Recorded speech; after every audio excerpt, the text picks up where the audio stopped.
Mute, Pastor. Selamat petang, shalom, dan selamat hari Sabat kepada semua para wanita yang mengikuti pensijilan tahap 1 modul 2 yang bermula pada petang ini. Sebelum kita mulakan, saya senang untuk memimpin kita semua di dalam doa. Mari kita berdoa.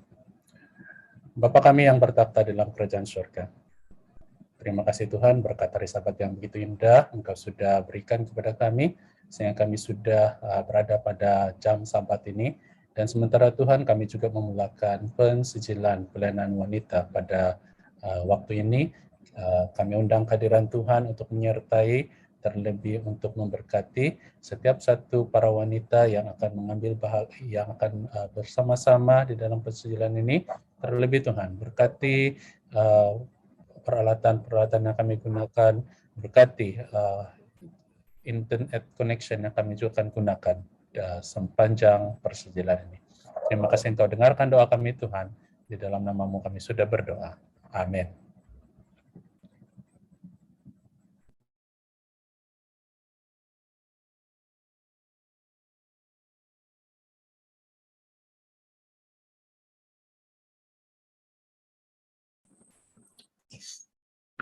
Selamat pagi, selamat petang, dan selamat hari Sabat untuk semua yang sudah berada dalam ruangan Zoom ini dan juga yang mungkin mengikuti dari live stream kita di YouTube. Kita sudah 2 minggu atau 3 minggu yang lalu sudah menyelesaikan level 1 modul 1 dan kali ini kita bertemu lagi untuk level 1 dan modul kedua. Ini adalah modul yang terakhir. Saya sangat gembira bertemu walaupun secara alamaya dengan kamu semua. Bila saya tengok semua nama-nama ini, familiar nama-nama dia.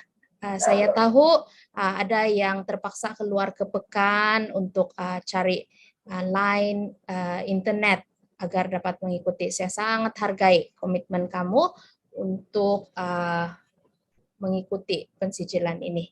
Baiklah,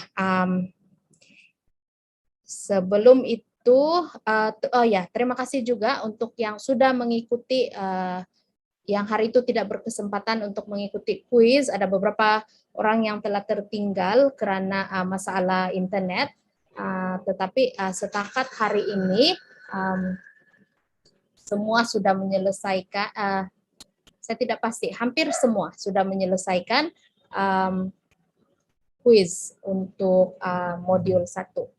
Oke, tanpa membuang masa,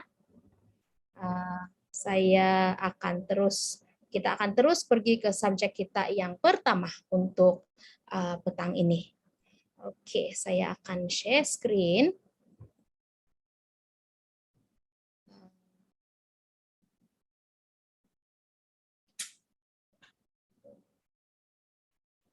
Oke.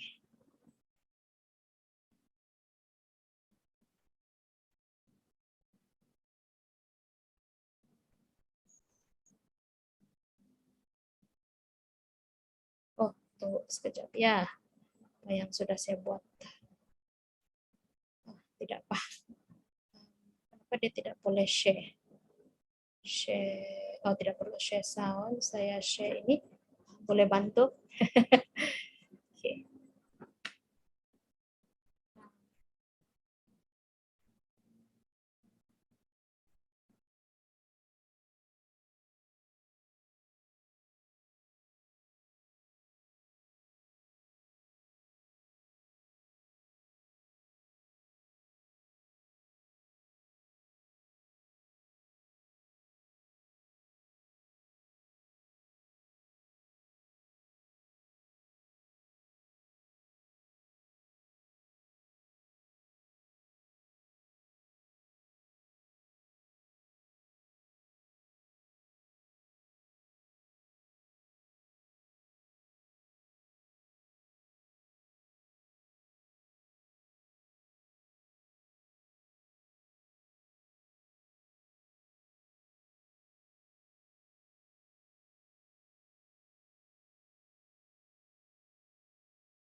Oke. Maaf, tadi tershare kita punya slide yang daripada modul 1. Oke. Pada modul 1 hari itu kita sudah belajar tentang komunikasi.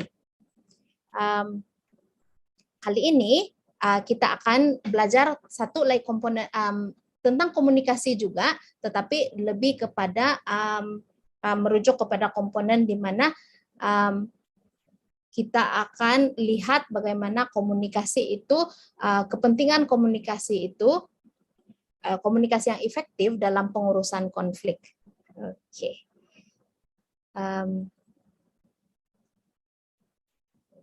Bagus, saya pindah. Oke. Objektif seminar. Dalam seminar ini kita akan belajar yang pertama adalah tentang kepentingan komunikasi. Kedua adalah mengenai 4 gaya komunikasi. Kemudian yang ketiga kita akan belajar tentang empati. Dan yang terakhir kita akan belajar bagaimana mengurus konflik management.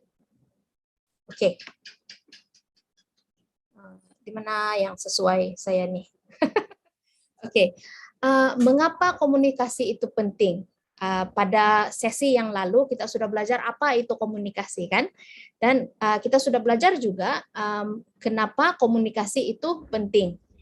Komunikasi itu penting karena disebabkan dosa di dalam dunia ini, konflik sentiasa wujud. Jadi komunikasi yang efektif, kita sudah belajar dari modul 1 kan, komunikasi yang efektif dapat mengatasi konflik. Apa konflik sebenarnya? Konflik adalah sesuatu yang berlaku apabila kedua pihak mempunyai pendapat atau pandangan yang berlainan. Jadi yang satu cakap A, yang satu cakap B. Jadi mereka tidak sehaluan. Komunikasi yang efektif dapat mengatasi konflik. Oke. Sebagai pemimpin, komunikasi kita harus jelas dan efektif. Kita sudah belajar kan, agar kita dapat melayani dengan berkesan. Komponen utama dalam komunikasi yang efektif dan pengurusan konflik adalah supaya kita menyerahkan diri kita kepada Tuhan dan mempelajari kemahiran komunikasi dan pengurusan konflik. Oke, saya sengaja tidak menghantarkan salinan slide kepada kamu, sebab satu, saya pikir kamu tidak akan ada masa untuk melihat slide ini sebelum presentation saya, dan kedua adalah sebenarnya lebih senang untuk paham jika kamu lihat slide ini sambil saya menerangkannya. Jangan risau, saya akan highlight bahagian-bahagian penting untuk kuis nanti. Jadi jangan risau, kita santai saja, relax saja, oke? Alright. Nah, kenapa saya perlu pindah? Oke. Apakah komunikasi? Ingat dari modul 1 kita belajar tentang komunikasi.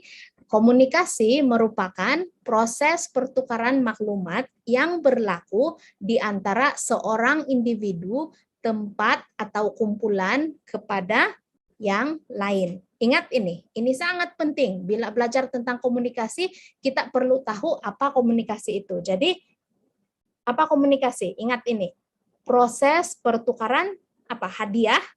Bukan. Dia adalah proses pertukaran maklumat. Oke, dari satu individu ke individu yang lain, dari satu tempat ke tempat yang lain, dan dari satu kumpulan ke kumpulan yang lain.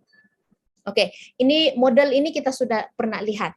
Oke, ini adalah model komunikasi transaksional. Jadi kita ingatkan yang pertama adalah itu communicator yang pertama itu yang hantar maklumat, yang orang pertama dihantar maklumat kepada yang sebelah. Orang yang kedua dan orang kedua dalam masa yang sama menghantarkan maklumat kembali kepada yang orang pertama tadi, dan dia dipanggil transaksional sebab dia bukan dari A ke B sahaja, dia adalah A ke B dan B ke E semula. Jadi dia dari satu sebelah ke sebelah, dari sebelah ke sebelah, one side to one side, oke?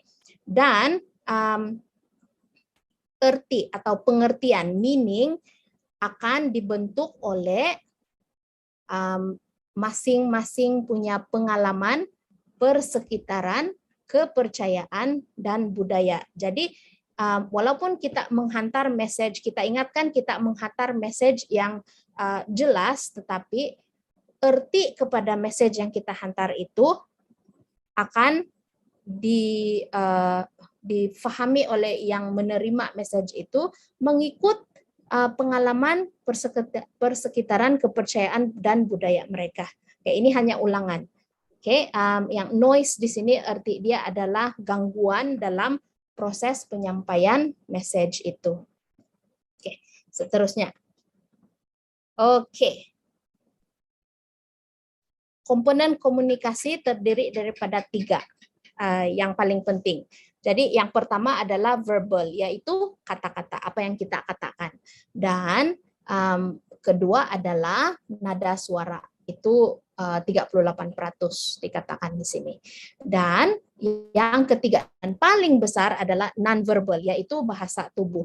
Apapun yang kita katakan, message yang lebih kuat atau message yang lebih dilihat, difahami oleh orang lain adalah daripada kita punya bahasa tubuh dan nada suara kita.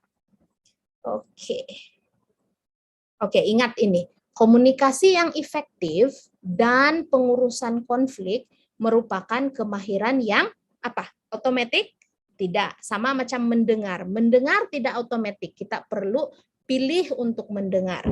Sama juga komunikasi yang efektif dan pengurusan konflik merupakan kemahiran yang dipelajari, boleh dipelajari, dia tidak otomatis, oke? Jadi semua kita boleh mahir dalam skill ini, dalam dalam kemahiran ini, oke? Oke. Sebelum kita pergi lebih jauh, kita perlu sentuh sedikit tentang persepsi. Persepsi adalah cara kita memahami sesuatu. Dalam English dia panggil perception. Oke, persepsi kita dipengaruhi oleh latar belakang kita, keluarga, budaya. Oke, dia juga dipengaruhi oleh pengalaman. Pengalaman kita dalam perhubungan, dalam pekerjaan. Oke. Juga umur kita, juga ada satu saya lupa tulis di sini, jantina, oke, dan juga pendidikan, nilai-nilai yang kita terapkan dalam kehidupan kita seperti kesetiaan,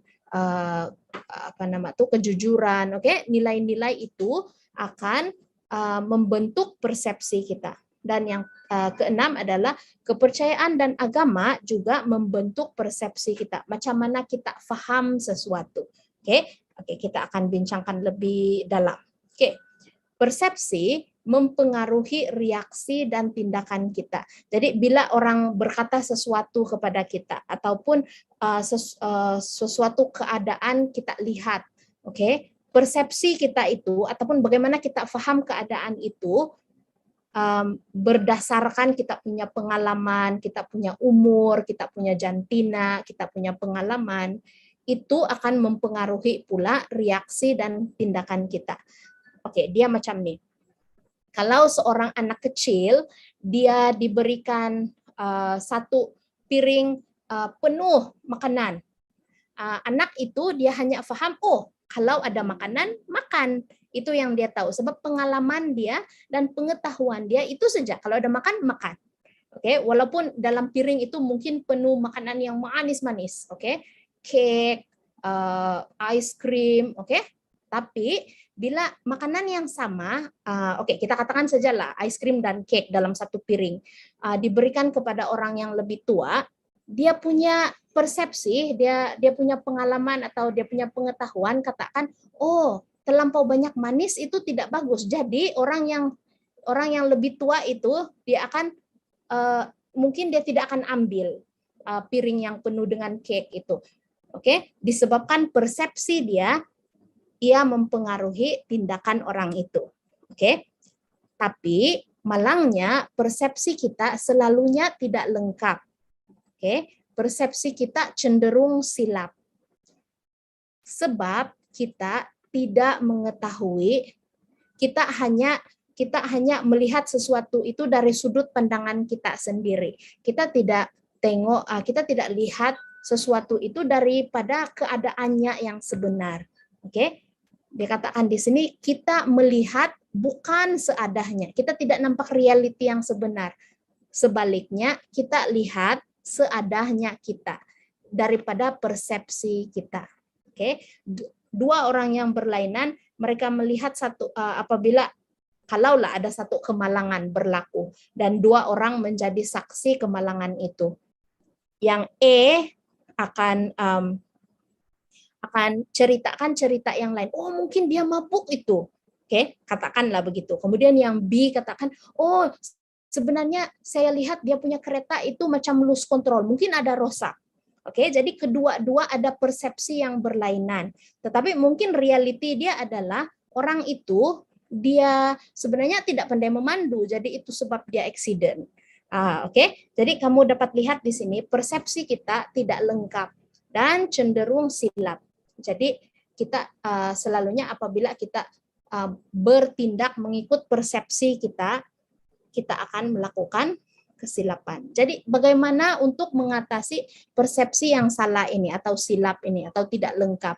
Oke, apa yang kita boleh lakukan adalah kita dengar, kita pilih untuk dengar betul-betul, lihat betul-betul apa yang sedang berlaku ataupun apa yang dikatakan oleh orang lain, dan kita fahami komunikasi verbal. Ingat verbal kata-kata dia kan, dan non-verbal gerak tubuh dia ataupun dia punya tone suara. Oke, serta kita harus juga coba kenali orang yang bercakap dengan kita itu ataupun keadaan yang sedang berlaku itu agar persepsi kita bukan berat sebelah di mana yang kita punya pikiran saja. Kita akan apabila kita lebih paham tentang komunikasi verbal dan non-verbal orang lain dan juga kita lebih kenal orang itu, kita akan terus pikir, oh sebenarnya hal itu begitu. Lain itu sebenarnya, sebab kita paham sudah apa sebenarnya yang mungkin berlaku. Oke. Reaksi kepada persepsi. Oke, ini yang bahaya. Setiap kita mempunyai reaksi spontan terhadap konflik. Oke. Ada orang yang bila berlaku konflik, oh terus dia akan mengalah. Sebab itulah reaksi spontan dia, bukan sebab dia itu penakut atau apa, tetapi reaksi dia adalah saya tidak suka tengok orang bergaduh, atau saya tidak mau dengar bila dia mau bergaduh dengan saya atau berlawan cakap dengan saya tidak mau dengar, biarlah saya mengalah begitu. Padahal sebenarnya apa yang orang itu katakan tidak betul dan perlu dibetulkan. Sebab itu reaksi spontan. Ada pula orang yang apabila berlaku konflik, terus dia terus terus juga ikut bergaduh. Dia terus juga menjawab dengan kasar ataupun mempertahankan diri. Oke, sebab itu adalah reaksi spontan dia kepada konflik. Kadang-kadang ada yang bereaksi secara spontan dan reaksi dia adalah matang, bertimbang rasa, logik, dan efektif. Oke, tetapi ada juga reaksi yang mendatangkan pengalaman komunikasi yang tidak memuaskan. Maksud dia itu membuat orang lain marah atau membuat orang sakit hati.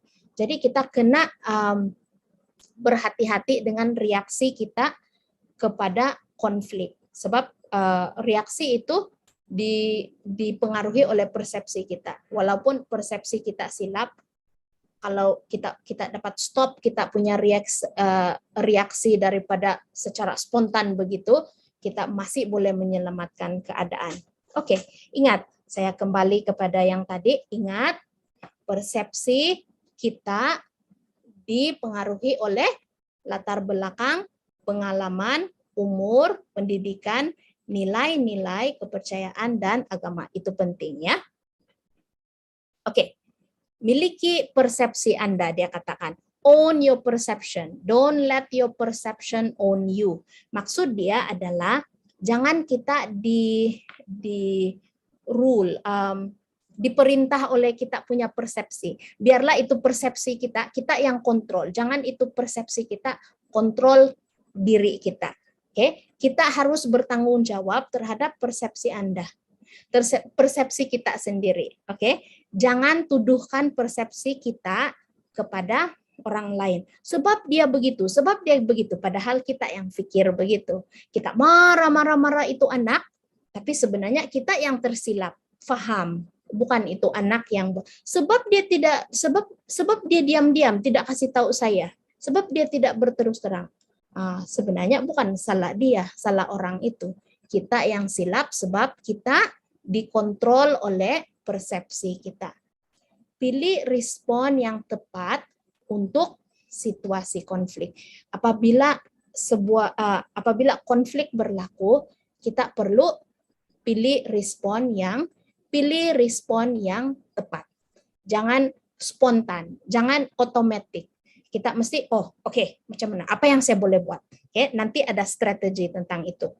Tinggalkan reaksi spontan yang tidak membina. Kalau reaksi spontan kita, orang lain marah, kita pun terus marah, dan kita lihat, kita sadar bahwa perkara itu tidak betul, kita perlu tinggalkan kita punya reaksi itu. Kita perlu tinggalkan kebiasaan kita itu.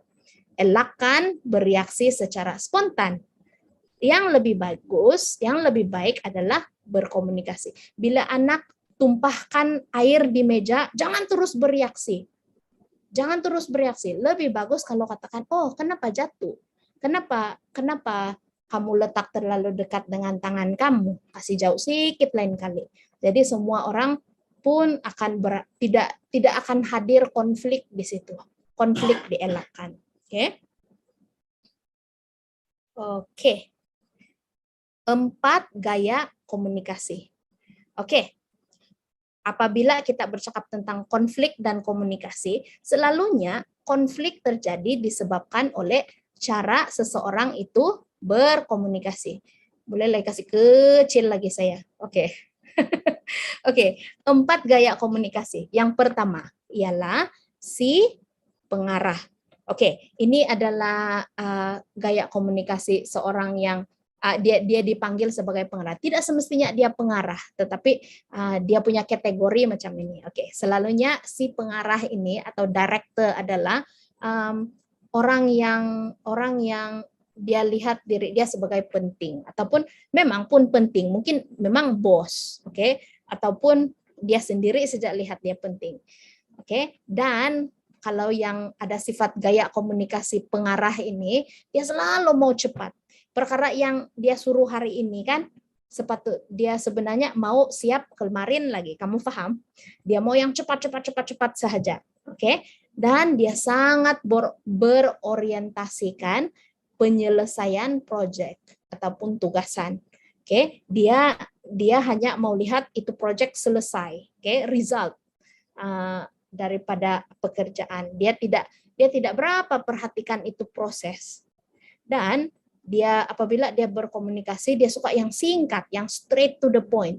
Kalau dia tulis email, please send to me as quick as possible, as soon as possible. Dia tulis send to me ASAP, ASAP, sebab dia mau cepat. Apa yang kita perlu paham tentang gaya seseorang yang mempunyai gaya komunikasi ini adalah bahwa cara dia berkomunikasi sebenarnya bukan bermaksud untuk menyakiti kita secara pribadi. Cuma gaya komunikasi dia itu yang buat dia begitu. Kadang-kadang kita melihat cara orang berkomunikasi kan berlainan. Dan kadang-kadang ada yang cara komunikasi itu buat kita sakit hati. Dan kita terpikir, kenapa dia ini lain-lain? Kenapa dia ini pelik? Tapi mungkin orang itu juga berpikir, kenapa yang kau ini pelik? Maksudnya dia pun rasa kita pelik sebab gaya komunikasi kita yang berlainan. Jadi kita sudah belajar yang pertama si pengarah. Jadi jangan ambil secara pribadi. Dia cuma mau siap kerja. walaupun kadang-kadang dalam proses itu dia buat sesetengah orang sakit hati. Oke, jadi kita perlu paham gaya komunikasi orang seperti ini. Oke, gaya komunikasi yang kedua. Ini adalah si ceria, kita panggil dia, kategori dia. Oke, dia seorang yang peramah, optimis, tidak formal. Oke, dia tidak, kadang-kadang tidak akan panggil puan, tidak panggil ence, kadang-kadang tidak panggil kakak, dia terus panggil nama sebab dia anggap kita semua macam kawan rapat, keluarga dia. Oke, dia seorang yang menikmati hidup. Ada sejak yang dia buat yang untuk seronok-seronok. Dia bertenaga dan kreatif. Dan dia juga berkomunikasi secara efektif, terang yang dia cakap. Dia bukan yang dia tidak akan berselindung kata-kata dia akan komunikasi dengan efektif. Sama macam pengarah tadi, dia akan straight to the point bila cakap, dia tidak akan selindung-selindung. Oke, jadi si ceria ini juga begitu. Tetapi dia yang si ceria ini dia cenderung tidak peka kepada keperluan orang lain sebab dia rasa dia fokus kepada diri dia sendiri sahaja, dia fokus kepada tugasan dia, seronok-seronok dalam tugasan. Jadi dia tidak peka tentang keperluan orang lain. Jadi kadang-kadang orang rasa terpinggir, tidak dia terpinggir daripada ikut serta dalam itu keseronokan. Sebab yang si ceria ini dia ingat diri dia sendiri saja, dia tidak pikir tentang orang lain. Oke, jadi apabila kita paham gaya komunikasi si ceria ini, kita paham bahwa fokusnya terhadap pekerjaan membuat dia lupa tentang keperluan orang lain. Jadi apa yang kita boleh buat adalah kalau kita get left behind, tidak terikut dalam dia punya keseronokan itu, pastikan kita sendiri yang pergi tegur dan ikut serta. Oke, ataupun jangan ambil hati kalau kita tertinggal. Oke, dan dia ini disebabkan dia sangat enjoy dan laid back, tidak terlalu serius, dia kadang-kadang susah menetapkan wawasan dan tujuan tugasan dia. Jadi apa yang kita boleh bantu adalah tarik dia semula pergi tengok, fokus. Oke, fokus. Ini yang kita perlu buat begitu. Itu yang kita boleh lakukan. Oke, yang ketiga, ini si pendiam. Gaya komunikasi seorang yang kita kategorikan sebagai pendiam. Ini dia pendiam, pemalu, tetapi sebenarnya peramah kalau kita bercakap dengan dia. Oke, dia seorang yang senang menyokong orang lain. Ikut belakang saja, dia bilang. Dan dia setia dan juga bertimbang rasa. Dan susah mengatakan tidak. Kalau orang minta tolong ini, dia tolong. Kalau orang suruh, kan, betul kan? Terus dia pun iya, dia setuju saja. Oke. Untuk orang-orang seperti ini, kita sebagai pemimpin, kita perlu memberikan mereka ruang untuk bercakap. Sebab sebenarnya mereka ada contribution tuh, cuma dia tidak suka mencela orang lain. Jadi berikan dia ruang bercakap, dan apabila dia bercakap, jangan mencela, biar dia siap dulu, habis loh apa dia mau cakap. Jangan anggap mereka tidak ada sumbangan. Dan libatkan mereka dengan meminta komen dan pendapat. Oke, tanya mereka. Sebab sebenarnya they have something to contribute, but because they are very shy, dia tidak akan cakap. Oke, alright. Yang keempat, ini adalah si accountant, orang yang analytical. Ini juga cenderung pendiam, sangat sistematik, terperinci dan teliti. Dan selalunya dalam pekerjaan dialah yang mengurus bahagian keuangan dan pemfailan. Libatkan dia dengan memberikan peluang untuk mengongsikan pendapat, pengetahuan, dan ide. Jadi tanya dia, sama juga. Dan selalunya orang ini akan memberikan respon yang baik apabila dia lihat, oh, si Anu punya plan ini macam ada structure, macam ada garis panduan, ada rangka kerja yang teratur. Jadi dia pun suka kalau begitu. Tapi kalau berterabur, dia susah untuk mau join dalam project seperti itu. Jangan risau, tidak perlu hafal, tetapi kamu dapat cari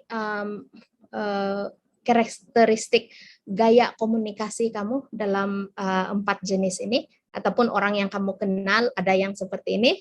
Oke, seronok kan pengetahuan dia?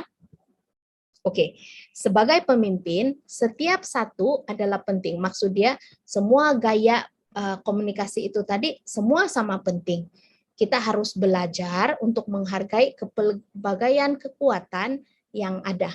Dengarkan gaya komunikasi mereka. Maksud dia, apabila mereka berkomunikasi, kita lihat, kita perhatikan, supaya, oh dia ini sebenarnya begini. Jadi kita dapat adjust gaya komunikasi kita supaya dapat berhubung dengan mereka.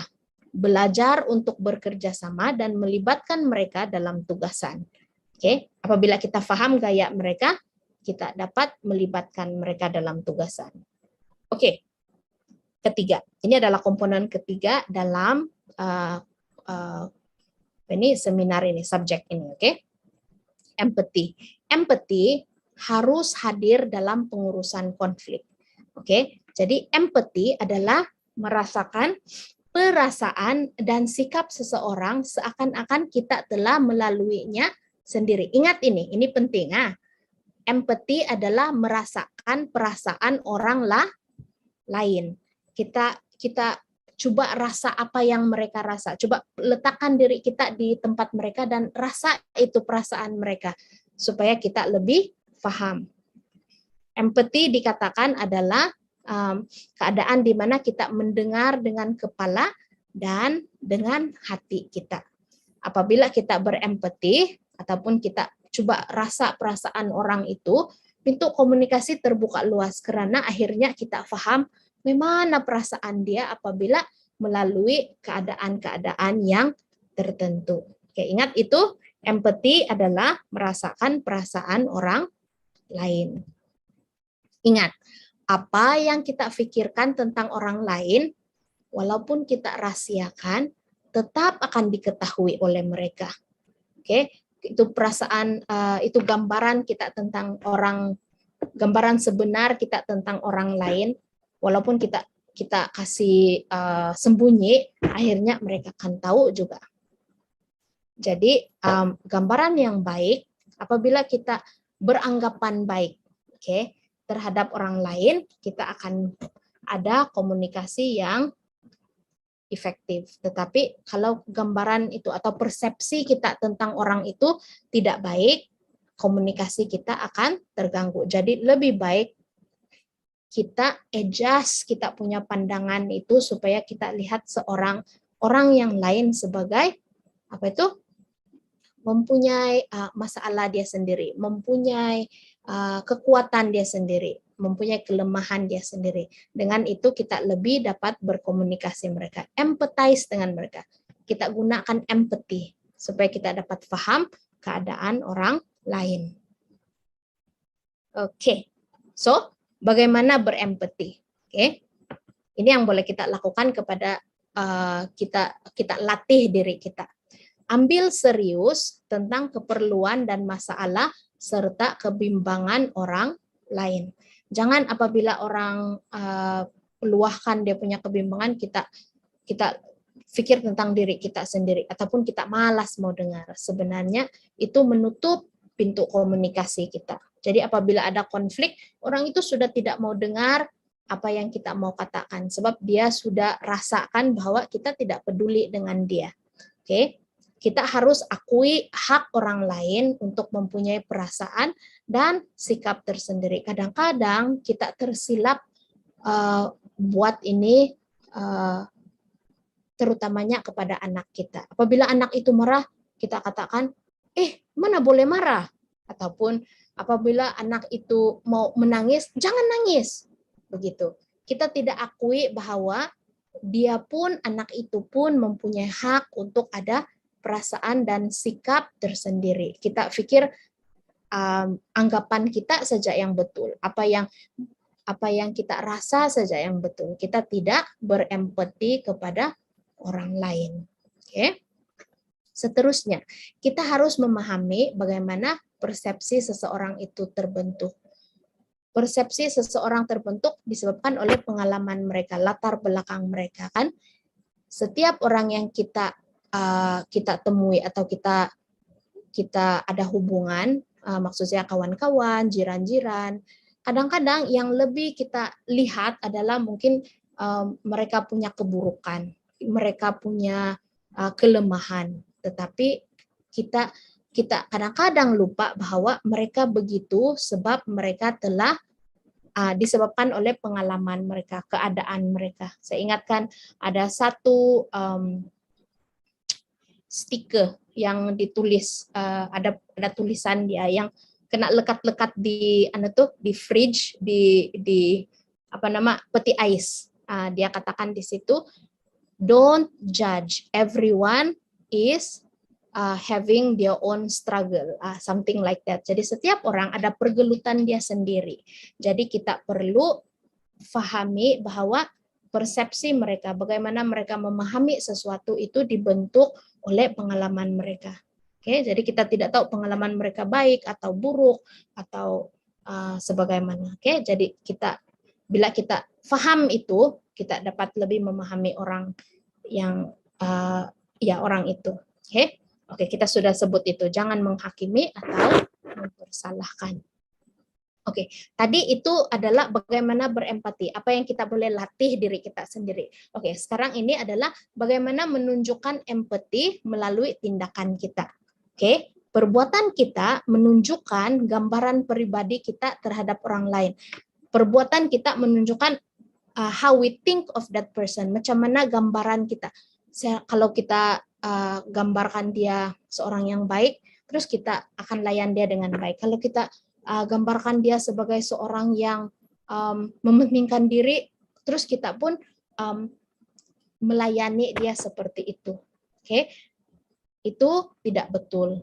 Kita harus menunjukkan empati dalam perbuatan kita. Jadi kita coba gambarkan orang lain dalam gambaran yang lebih positif. Oke. Kedua, sadar dan hormati perbedaan budaya. Budaya-budaya yang berlainan akan menghasilkan individu-individu yang mempunyai persepsi yang berlainan. Jadi kita mesti hormat akan perbedaan budaya.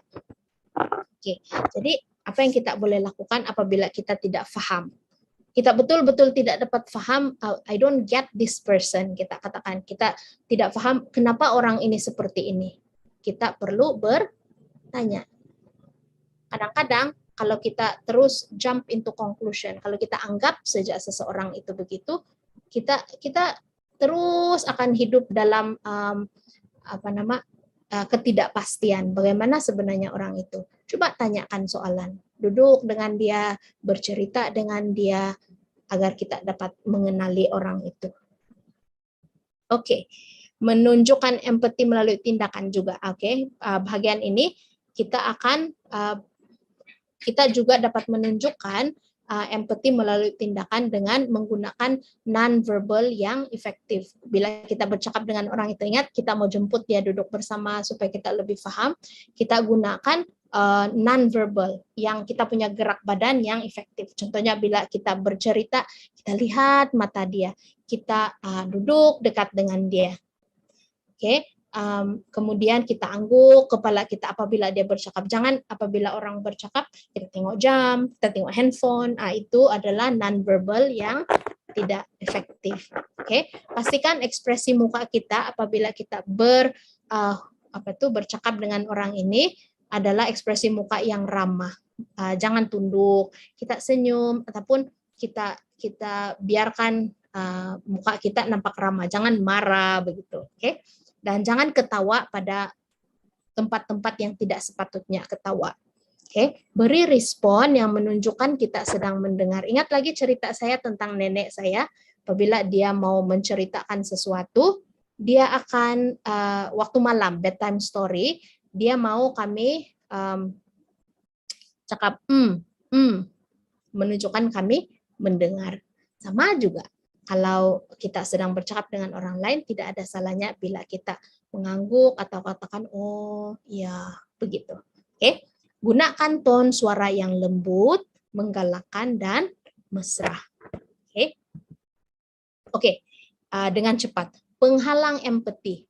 Penghalang empati maksud dia adalah bagaimana apabila kita melakukan perkara-perkara ini, kita akan memperlihatkan kepada orang lain bahwa kita tidak peduli tentang perasaan mereka, ataupun kita tidak paham perasaan mereka. Kita tidak coba berada di dalam kedudukan mereka, paham perasaan mereka. Yang pertama, dominate atau mendominasikan, mengancam. Jaga kau kalau kau tidak buat begini, oke, ataupun mengarah, pergi buat itu, mengkritik. Nah, kita semua tahu apa mengkritik kan, kasih menyakiti orang lain, komen yang menyakiti orang lain, mengejek. Memanglah kalau kamu selalu buat begitu, oke, dan mempersalahkan kamulah sebab terjadi ini. Itu adalah penghalang empati. Orang itu rasa kita tidak memahami perasaan dia. Oke, manipulasi. Tidak memberikan maklumat yang sepenuhnya. Ini adalah apabila seseorang mengatakan, kalaulah kamu tahu, mesti kamu akan berubah pikiran. Tetapi dia tidak kasih tahu pun apa maklumat yang sepenuhnya.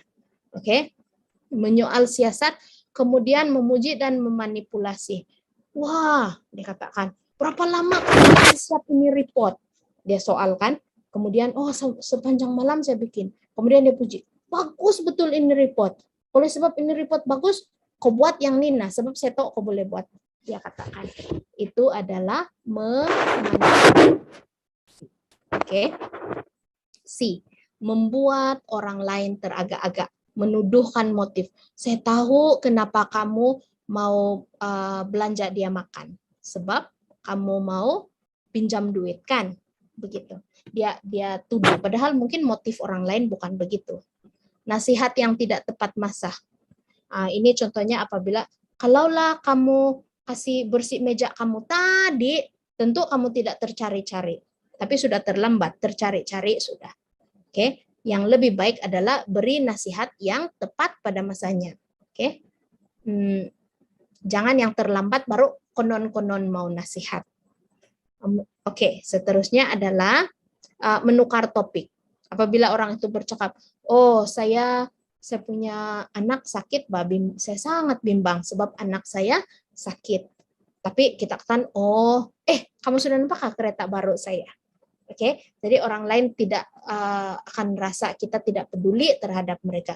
Penafian adalah apabila kita tidak mau membincangkan isu itu.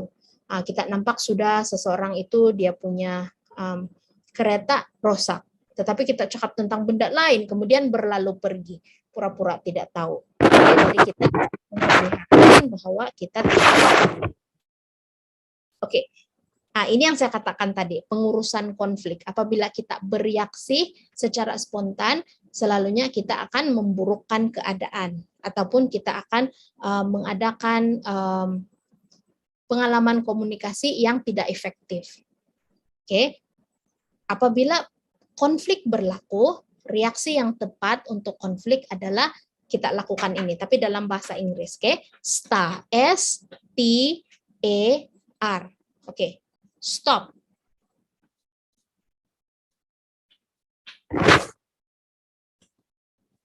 Pertama ialah stop. Berhenti. Jangan panik, jangan bereaksi. Oke. Berhenti dulu apabila berlaku konflik. Terjadi sesuatu, orang lain marah tiba-tiba, jangan terus bereaksi, lari ataupun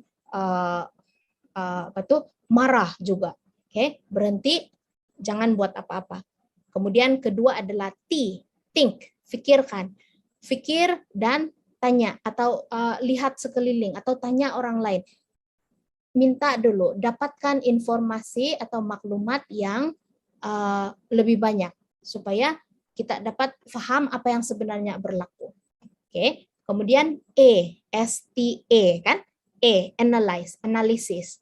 Gunakan informasi yang kita ada itu, maklumat yang kita dapat itu, dan berempati dengan orang itu. Oke. Dan R, respon. Kemudian kita respon. Kita dengan hormat komunikasikan mengikut apa yang kita paham dengan situasi itu. Oke, saya bagi contoh supaya lebih senang. Ya. Pertama, Tiba-tiba semasa kamu berdiri ataupun duduk-duduk di ruang tamu, tiba-tiba suami datang dan dia marah. Kenapa, Pak? Ini rumah ini semak. Oke. Apa yang reaksi spontan? Bangun dan katakan, kamu pun tidak tolong. Itu spontan. Tetapi apa yang kita ikut dalam pengurusan konflik adalah kita stop. Lihat sekeliling. Lihat sekeliling. Apa yang sebenarnya berlaku? Kenapa dia tiba-tiba marah? Rupa-rupanya apabila kita lihat gelas-gelas yang anak-anak tidak simpan atau tidak hantar pergi singki, suami sudah tertendang dan terpecah dan dia terpijak itu yang pecah. Oke, dia sudah think, kan? Stop and think. Dia cari itu dia cari maklumat. Kemudian analisis, dia gunakan maklumat, oh dia terpijak sudah itu gelas, tentu sakit, jadi kita rasa perasaannya, sorry kalau sudah terpijak itu gelas, kita respon, jangan bereaksi, jangan reaksi spontan, kita respon, kemudian kita kan, oh minta maaf itu gelas karena tinggal di sana, minta maaf, mari saya tolong tengok kau punya kaki, apa yang saya boleh tolong kamu, oke, jadi itu yang reaksi yang lebih tepat untuk konflik. Oke, kita masuk pada bagian-bagian terakhir sudah. Oke, ingat langkah pertama, ingat itu penting ya. Langkah pertama dalam pengurusan konflik adalah stop, S-T-O-P, stop yang pertama. Dia punya sta kan S-T-A-R, tapi yang pertama itu adalah berhenti. Berhenti dulu, jangan bereaksi. Oke, 5 strategi pengurusan konflik.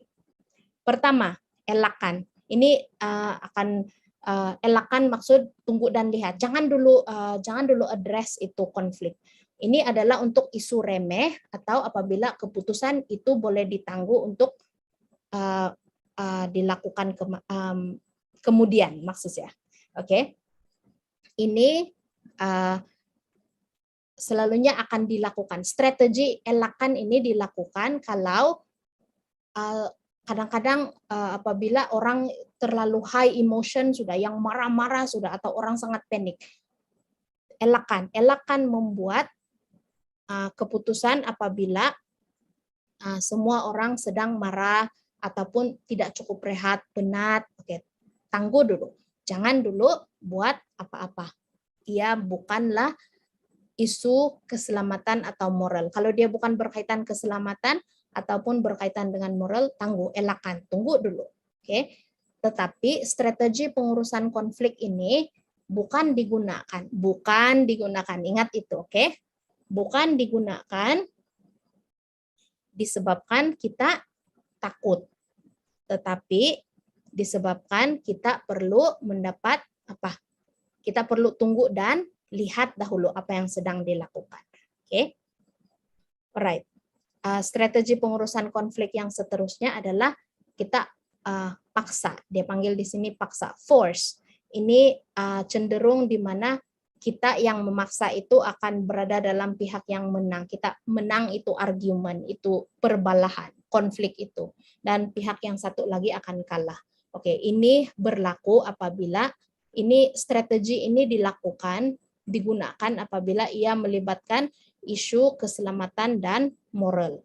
Oke, sebagai pemimpin kita harus membuat keputusan apabila keputusan itu sangat perlu, apalagi kalau berkaitan keselamatan dan moral. Jadi, kalaupun orang lain tidak mau, nantilah kita selesaikan konflik ini. Kita perlu paksa supaya keputusan kita itu ataupun pengurusan konflik itu dapat menyelamatkan keadaan. Tetapi apabila kita paksakan kita punya keputusan, kita perlu kongsi sebab-sebab kita membuat keputusan itu.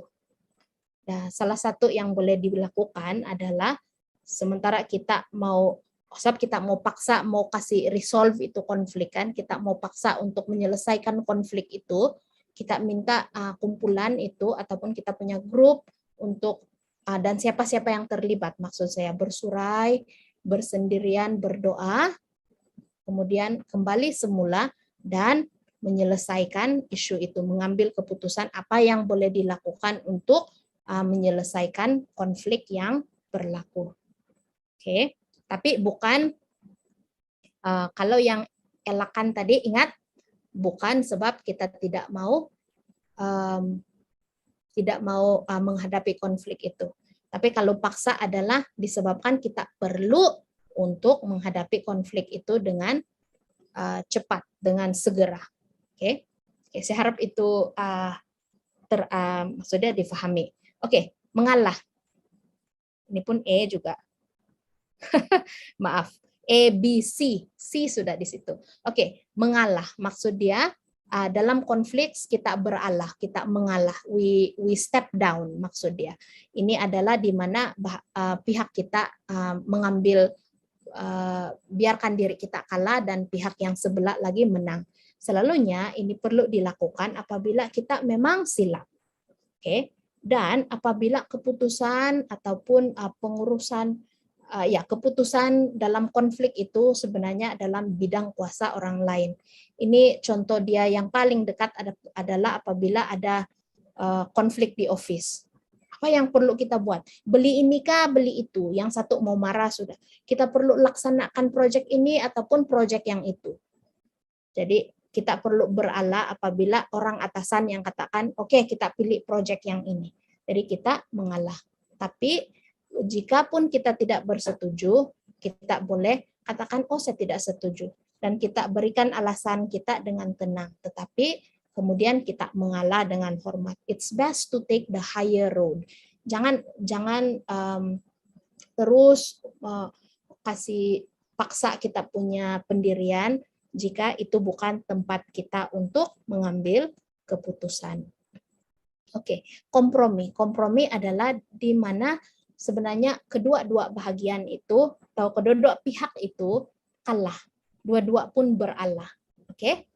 Apabila percobaan untuk bekerja sama gagal, sudah coba untuk mengatasi konflik yang berlaku, tapi gagal juga.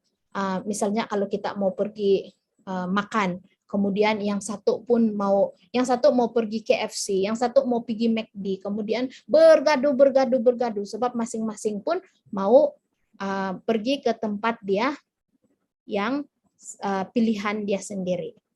Jadi apabila semua jalan penyelesaian bekerja sama gagal, kita terpaksa berkalah. Oke lah, semua tidak boleh makan. Kita stay saja di rumah. Jadi semua orang pun kalah. Dan ini berlaku apabila hubungan, selalunya kita ambil keputusan ini, strategi ini, apabila hubungan atau isu terlalu penting untuk dikekalkan. Bagus lagi adik-beradik itu terus rukun di rumah, tinggal di rumah, daripada pergi ke restoran yang satu yang abang tidak mau pergi, ataupun pergi restoran yang abang mau pergi, adik tidak mau pergi. Jadi mereka masih bergaduh. Jadi bagus lagi, oke, dua-dua tidak dapat begitu. Oke. Dan juga kita ambil strategi ini apabila kedua-dua pihak rasa mereka betul, pikir mereka betul, tidak mau lihat the bigger picture, tidak mau lihat jalan penyelesaian yang lain. Oke. Jadi kita kompromilah, kalah kedua pihak. Oke. Ini adalah ABCD. Oke. Bekerja sama. Bekerja sama adalah, ingat ini pentingnya, bekerja sama adalah resolusi paling ideal untuk semua konflik. Oke, di mana kedua-dua pihak akan menang dalam dalam strategi konflik yang ini. Oke. Untuk bekerja sama, kita perlu ketepikan kita punya perasaan. Kasih lupa itu marah. Dan kita analisis situasi, kemudian kita cari cara supaya kita dapat bekerja sama. Bincangkan sudut pandangan berlainan dengan tenang dan secara profesional. Jangan menjerit, jangan bercakap kasar. Bincangkan dengan tenang. Bekerja sama agar kedua pihak gembira dan puas dengan keputusan akhir. Juga bertolak ansur. Oke. Kedua-dua pihak boleh beri dan ambil. Oke, ini tidak berapa penting bagi saya. Jadi tidak apalah, tidak perlu buat ini. Kita buat yang kau suka. Tetapi kita buat bersama-sama. Begitu. Oke. Jadi ingat, bekerja sama adalah resolusi yang paling ideal untuk semua konflik. Oke. Yang terakhir, 5 langkah menyelesaikan konflik. Pertama, berdoa tentang masalah itu bersama. Bukan untuk menghakimi. Kita berdoalah. Kadang-kadang anak-anak akan mengatakan begitu. Kita berdoalah, kita tanya Tuhan, siapa yang betul. Oke, bukan begitu. Kita berdoa ikhlas meminta itu bimbingan dari Tuhan. Berikan komitmen untuk mencari penyelesaian dan lihat konflik sebagai masalah bersama, bukan masalah A atau B, tetapi sama-sama bermasalah. Perjelaskan isu dan fokus kepada keperluan dan tujuan. Tanya soalan, apa yang kita mau buat, kita mau capai? What is our goal here? Apa tujuan kita? What do we want actually? Okay, dan apakah kemuskilan kita? What is our problem? What is our concerns? Okay. Ketiga, fahami sudut pandangan satu sama lain. Kita coba letak diri kita di kasut orang itu, di tempat orang itu dan lihat bagaimana dia melihat. Ingat persepsi. Begitulah yang kita boleh lakukan. Berikan masa untuk mengutarakan pendapat. Ini penting. Kita harus mendengar. Kita harus beri masa untuk orang lain bercakap. Jangan dia baru ingin menjelaskan keadaan, kita mencela. Dia baru menjelaskan, kita mencela. Kita perlu untuk menyelesaikan konflik, kita perlu berikan dia masa untuk mengutarakan pendapat dan gunakan saya dan bukan kamu. Ingat teknik bercakap saya dan kamu. Kamu buat saya marah, kamu buat ini, kamu buat itu. Itu membuatkan konflik itu lebih teruk. Tapi apabila kita menggunakan teknik saya rasa sedih apabila kamu melakukan ini. Saya rasa sedih, saya rasa tidak puas hati apabila kamu buat ini. Own your feelings, oke? Okay? Kamu yang rasa, jadi kamu cakap saya, bukan dia, oke? Okay? Kita yang rasa maksud saya, jadi kita katakan saya dan bukan kamu. Oke, okay. Keempat, pecahkan konflik kepada komponen yang kecil. Selalunya masalah itu dia bukan satu masalah satu saja besar. Masalah itu selalunya masalah kecil, dia menjadi tumpukan yang besar, dia menjadi satu bahagian yang sangat besar. Sebenarnya salah satu strategi untuk mengatasi ataupun mengurus konflik adalah dengan pecahkan dia kepada komponen yang kecil-kecil. Kita selesaikan satu-satu. Kita bersetuju untuk selesaikan satu-satu. Dan kita kenal pasti pilihan penyelesaian yang paling memenuhi keperluan semua orang. Oke. Yang kelima, berkompromi. Berkompromi maksud dia tidak payah kita menegakkan apa yang kita mau saja. Kita perlu beri ruang juga kepada keperluan orang lain. Lihat gambaran jangka masa panjang dan gambaran besar. Oke, kita perlu lihat masalah itu dari pandangan yang besar. Kalau saya terus bergaduh dengan saudara saya, apabila kemudian hubungan kami tidak bagus, jadi keluarga kami berpecah. Oke, lihat itu.